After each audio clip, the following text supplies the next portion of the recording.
I hope that you're doing okay right now. Our world is pretty sketchy. There's lots of uncertainty. I know that times are really uncertain. And as a staff at affairrecovery.com, we're all trying to manage it. We're all working from home. We're still coming into the office once a week to film, my producer and I. So say a good thought. If you believe in prayer, say a prayer for my producer because he's spending his valuable time to make these videos happen. We want you to know you're not alone. There's only so much I can do, but I feel like I'm doing all I can. I hope that you are experiencing support, healing, believe it or not, a sense of just support and friendship. I try and answer the comments as fast that I can. Right now, it's just really tough, but I'm really trying. Today, I want to answer a question that I have had pushed to me quite often, which is, how can you change the way the betrayed spouse sees the unfaithful spouse? Put another way is, Sam, I really want to see my unfaithful spouse differently. All I can do is see them through anger and hostility and even hate right now and rage. Can that ever be changed? Can that ever be repaired? Will I ever see them differently? The answer is absolutely, you can change the way that you see your unfaithful spouse. For the record, you can actually change the way that you as an unfaithful see your betrayed spouse. It's more than possible. Samantha and I will tell you that we've absolutely seen transformation in the way that we see each other. Now, I will be gut level honest with you and tell you that changed early on, and then at around 2, 3, 4, 5 years, it changed. And then we hit some difficult times in life and recession and challenges with health, and that changed even more, all in positive ways. It's more than possible, but it's going to take some necessary steps, and I'm going to outline those for you today. Number one is you have to be open to it. If you, as an unfaithful or a betrayed, are going to choose to lock yourself into the idea that they'll always be this way, they're never going to change, they're not going to do anything different, they're always going to be X, Y, and Z. If you're going to lock yourself into as a betrayed anger and just go, no, I'm never going to see them differently. They're always going to be this. They're always going to be that. I'll never change that. That's just the way I'm going to see them. Well, you are locking yourself in a prison that will not allow for the redemption of the way that you see them. And I can tell you, if you're going to try and save the marriage, and if you're going to give the relationship a chance, you have to absolutely be open to seeing them differently. See, many people are just not open to seeing their spouse differently, and that kind of imprisons them. Now, this takes somewhere between at least 4 or 5 weeks to up until about 5 or 6 months to just be willing to see them differently. Because in this stage, you've got to get through some of the red hot anger and rage. You've got to get through finding out all the information. You've got to get to ground zero and go, okay, I know everything. Now, am I willing to see them differently? That has to start with you as a betrayed. If we're talking to the unfaithful, you have to come to the point where you've been able to see them bottom out, absorb all of the impact of your choices, absorb all the pain, all the hurt, really see how they react.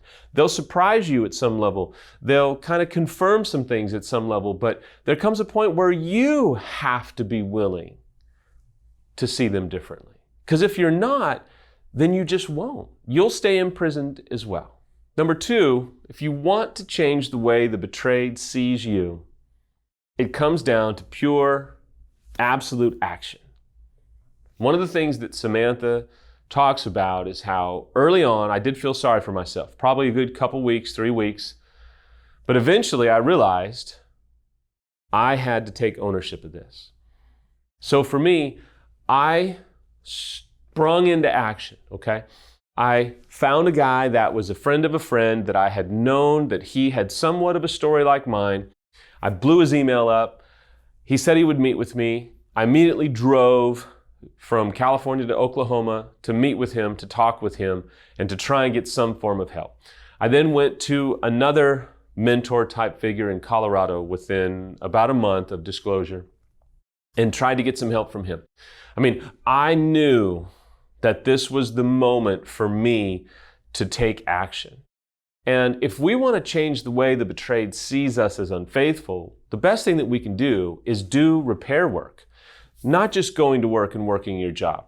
Watching videos, reading articles, being intentional about it. For you to think that they're going to see you differently by you just telling them to get over it. By you just telling them, I cheated. It was a terrible mistake. I'll never do it again. Let's stop talking about it. All because you don't want to talk about your uncomfortability and you don't want to talk about your failures and you want to feel comfortable and okay rather than being uncomfortable and kind of being investigated.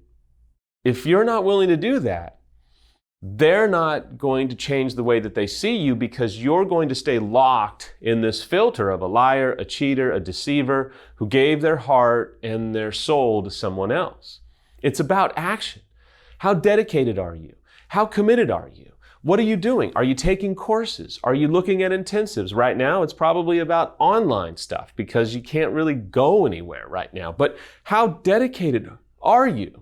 Are you watching videos? Are you communicating? Are you initiating conversations with your spouse? Asking them how they're doing with reminders and triggers and asking them if they have any other questions. And are you looking for books to read with them together? Are you doing everything that you can to get healthy? Everything that you can to see things differently? Everything that you can to get healthy first, regardless of what happens in the marriage? Now, here's what some of you may say. Well, Sam, I'm doing that. He or she is just never happy. It's never enough. Okay, number one, you've absolutely ripped their life apart.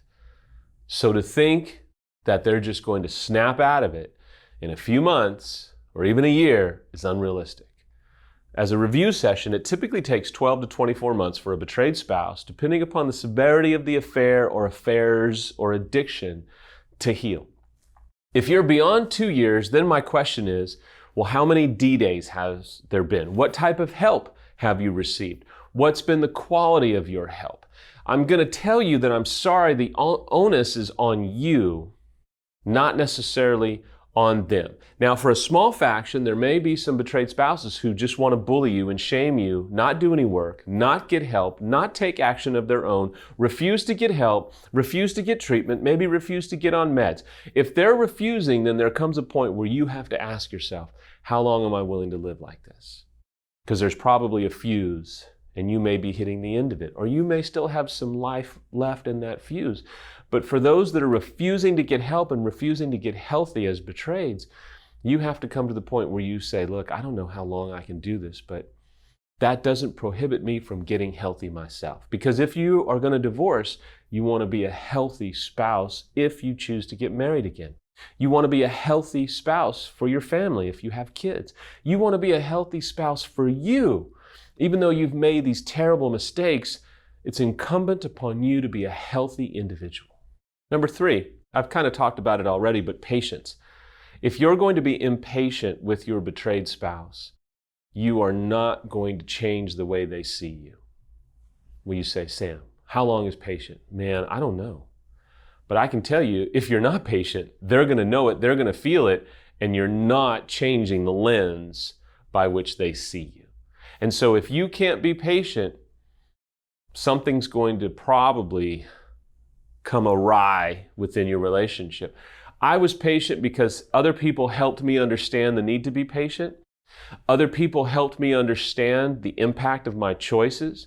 I had 1 or 2 close friends that would take me to the woodshed metaphorically and say, look, why are you being such a jerk? Understand that you did A, B, and C. That's what courses are for. That's what accountability is for. That's what mentors or professional expert counseling is for, to remind you of the need to be patient in light of what you've done. Next is the ability to sacrifice. I don't know what that means for you. I don't have an exact long list of notes, but I can tell you, if you as an unfaithful are not willing to sacrifice, your betrayed spouse will feel it and see it, and it will prohibit them from seeing you in a new light. For me, sacrifice was, you know what? I would love to go ride my dirt bike. I'd love to get on the motocross track 5 days a week. But no, I need to be home with Samantha. I need to be a safe place for her. Yeah, I'd like to sit on the TV back when sports were around and watch sports. You know what? I'm going to try and cook dinner. I'm going to try and clean the house. I'm going to try and do some things that she typically would do. I'm going to try and do those for her to help her feel loved and cared for. Love is in many ways about sacrifice. How can you sacrifice today? What are some sacrifices you can make as an unfaithful? Because without sacrifice, there will be no change in the way they see you. As I wind down today, let me just tell you, your marriage is absolutely able to be redeemed. The lens by which you see your unfaithful spouse can be transformed. There will be the doomsdayers that will say, oh, no, once a cheater, always a cheater. Listen, no, they're never going to change. They'll always cheat. Or, you know what? They're never going to be different. They're always going to be capable of this. There's always going to be those doomsdayers. I get it. I understand it. But it's not true. You can absolutely experience healing. You can absolutely experience transformation. You can be healed, if you will, in the way you see your unfaithful spouse. No, it's not going to be easy and it's not going to be simple, but it's possible. I can tell you Samantha sees me radically differently. I can tell you the image that she has of me has been reclaimed. Now, the caveat is this: the betrayed will always know what you are capable of doing as an unfaithful. I don't expect Samantha to let me forget that, although she's only maybe 1 or 2 times in the last 15 years said something like that to me. The truth is, they shouldn't have to remind you because you're reminding yourself, because you live with a sense of humility. You live with an amazing sense of self-awareness because you know what you are capable of on your worst day. That's not condemnation. That's not shame. That's humility. That's self-awareness. Your betrayed spouse will never forget what you've done to them, and they're not supposed to. They will not live in light of it. They will not live in the camp of it. They will not live in the jacuzzi of bitterness and resentment the rest of their life. But if you think that they're going to forget what you've done, it's ridiculous. It's absurd. That type of trauma is not forgotten. They can be healed of it. Yes, under the wrong circumstances, a weird email, someone flirts with you, sketchy behavior, yeah. They could be flooded. They could trigger. They could immediately go back to that moment. That's just normal. That's why we've got to live in safety. The bottom line truth is, listen, they're not going to forget it, but they're not going to live in that same pain the rest of their life. They can be healed and restored and see you totally different. I hope that these things have helped you. I hope that you can implement these things as soon as possible. I promise you, it'll change the entire framework of your relationship and your recovery work.